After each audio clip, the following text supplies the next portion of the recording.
What's good with the YouTube? You already know, Big Flocka with the convict's perspective, and I'm smashing, dashing, sliding on through with a little bit of energy. Please hit the like, subscribe, comment, do all those things to help support this channel, and hit that bell notification for future fire content. And as we discussed, man, about a month ago, I told you guys that, once Sammy Luna, and Antonio Guillen Chuco, both from Sanjo, we're going to be taking time around somewhere around the range of 10 years. I told you guys. Well, they officially got sentenced today, and they got 175 months. So pretty much they got 14 years.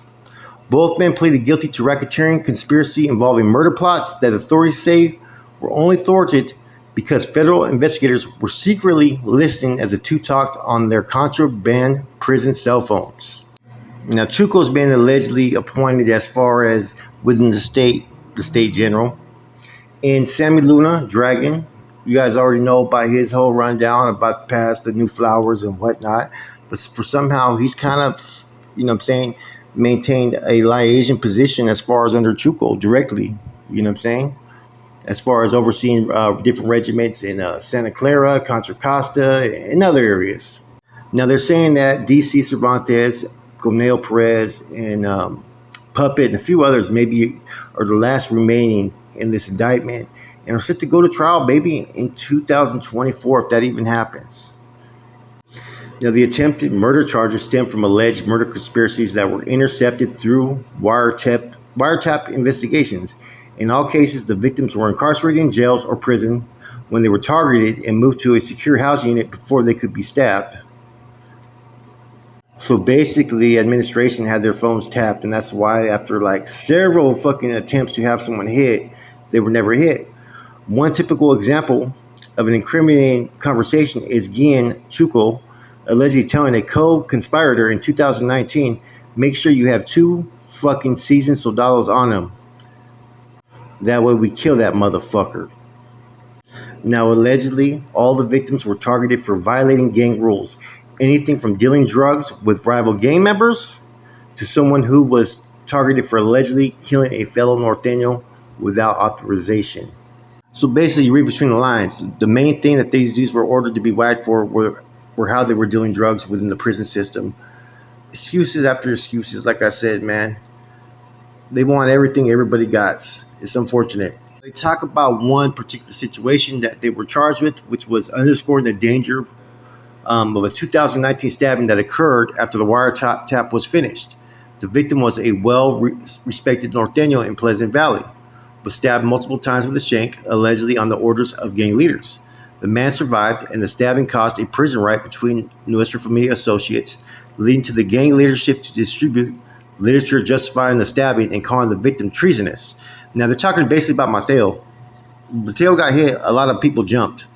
A lot of people ended up getting crossed up over that situation. A lot of them ended up in, believe it or not, CMC East on a non-designated yard for some reason. That whole situation is a fucking clusterfuck in the end, right? That's why it's always important, like I said, see business is supposed to be see business. It's not supposed to involve other insoldados. And they speak of filters that came out right after, which is true. There was a lot of filters that came out throughout the years based upon that hit because there was a lot of dudes loyal to Mateo at that time. You know what I mean?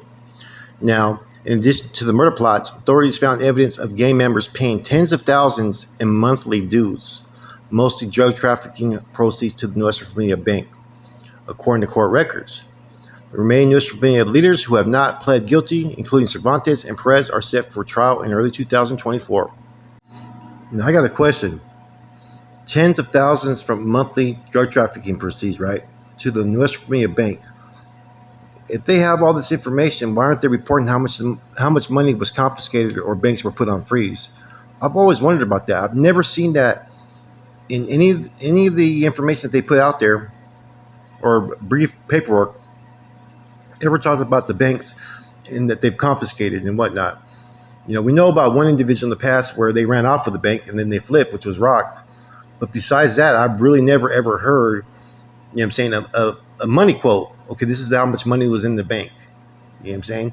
They'll talk about how much money is on a person's fucking, trust account, which which is not supposed to pass like $2,000, right? They never talk about, though, the main bank. In addition to that, what I'm wondering is this: were they given phones by, like, free staff or someone that they thought that was, doing their bidding? Did they pay? Is that how the wiretaps were pretty much put up on them? So that's the kind of information I want to know.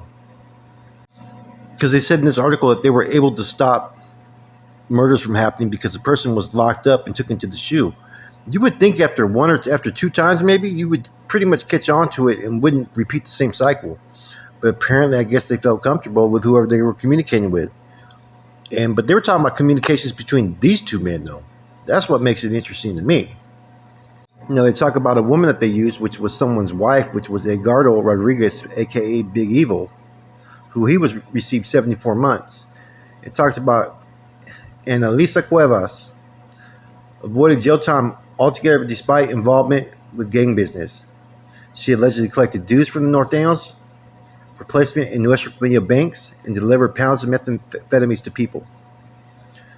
Now, I don't know if this has an adverse effect upon Big Evil's status. I have no idea.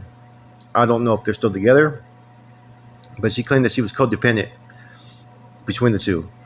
But that's kind of you don't see charges like that usually dropped and not have to do any type of jail time, whether you're a first termer or not. You would think some type of probation, parole, I don't know. But dropping off pounds and putting money into the bank, that means that she had like a very important role. You know what I'm saying? To make sure that the money was, past where it needed to go. And see, a lot of times that's what ends up happening, where the money goes with an organization is someone's wife's pretty much, or old lady is pretty much running that bank, running it for the carnales, running it for the generals. And sometimes you'll have multiple, proceeds put into different banks, so you don't want to fucking get too much attention on the radar. I think in this one, you had someone that gave up all the cash apps, the Venmos, and all that accounts, believe it or not. Which a lot of the money was sitting there, just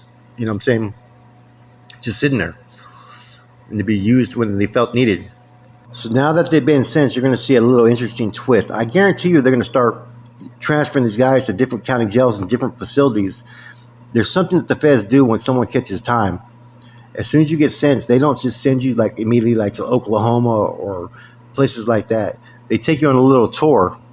They drop you off in different county jails or different holding places where the feds have agreements with, and they have you sit there for maybe a week or two, and then they transfer you to the next station, man. It's kind of a fucked up ride, people say. I wonder if this is what's going to happen with Chuco and Dragon. Anyway, some interesting things were revealed in this article I read, man. I had the information about, what was it, last month, if they took deals. They were in the process. Now they've finally been sentenced. But some of the information about their case now is kind of interesting, man. Like, I didn't know that they had some wiretaps on the phone. And I'm just kind of curious, was that the person they were communicating with, or was those wiretaps they put on these phones? Or do certain locations, prisons now, are they able to pretty much infiltrate any conversations that people are having? They got the money, they got the equipment. I wouldn't be shocked that if they're able to still infiltrate the usage of cell phones and pretty much get a fucking whole wire where it's coming from and get basically a recording of the conversations. In any event, their case is done. Now we got to see what's going to happen with DC and Conejo and what's going to happen with these guys when they get to the feds. That's the whole part that's going to get interesting. I think a lot of these guys in leadership are going to be going to AdMax, though. So we're not going to really know till anybody ventures off out there onto the main line, leaving the step-down program. Then we're going to know what's up. With that said, it's your boy Flacco, Convict's Perspective. Have a positive evening.